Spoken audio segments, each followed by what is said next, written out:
suis Corinne Lepage, je suis ancienne ministre de l'Environnement et députée européenne. Je préside aujourd'hui CAP 21, le Rassemblement citoyen, et par ailleurs préside un certain nombre d'associations. Je viens de participer à un débat avec mon ami Hugues Siby, puisque je partage avec lui du travail au sein du laboratoire de l'économie sociale et solidaire. Et parce que je pense que de montrer le rôle de la société civile et en particulier le mouvement associatif dans la préparation de la COP 21 et dans ce qui va suivre est quelque chose de très important, et c'était là-dessus que je suis intervenue. Les Français sont des gens très engagés puisque nous avons plus de 10 millions de nos concitoyens qui participent à des associations, à rapprocher du reste des moins de 500 000 qui participent d'un parti politique. Je pense que ça devrait faire un peu réfléchir. Donc nous avons, nos concitoyens sont des gens très engagés. Et je dirais que sans les associations, la France ne tournerait pas. Tout simplement parce que l'essentiel de ce qui est fait au niveau social, au niveau éducatif, au niveau de l'environnement, au niveau de finalement tout ce qui fait sens et vie en commun est fait par le monde associatif, beaucoup plus aujourd'hui que par les services publics. La responsabilité, le social et l'environnemental, c'est inclus dans la définition même de la RSE.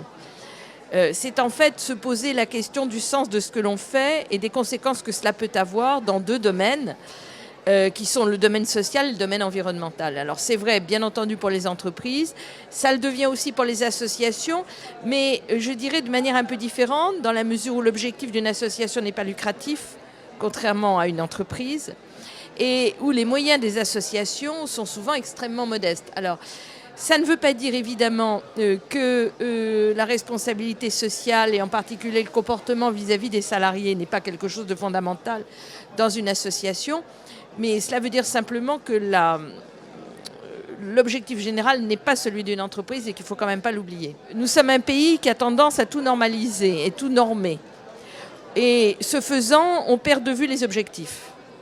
Si on demande à aux associations et aux fondations d'entrer dans une logique de RSE, c'est précisément pour compléter leur objet social, en réalité, leur activité principale, par la prise en compte des conséquences de cette activité en termes social et environnemental.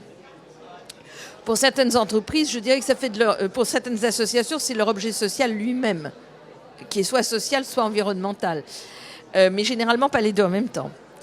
Et donc, on leur demande d'étendre en quelque sorte le champ de leur responsabilité, de leur réflexion.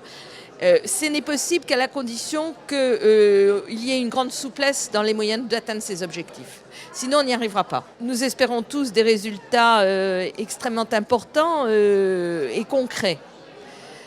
Pour avoir participé en tant que parlementaire européenne à 5 COP, je suis sortie de là finalement assez frustrée.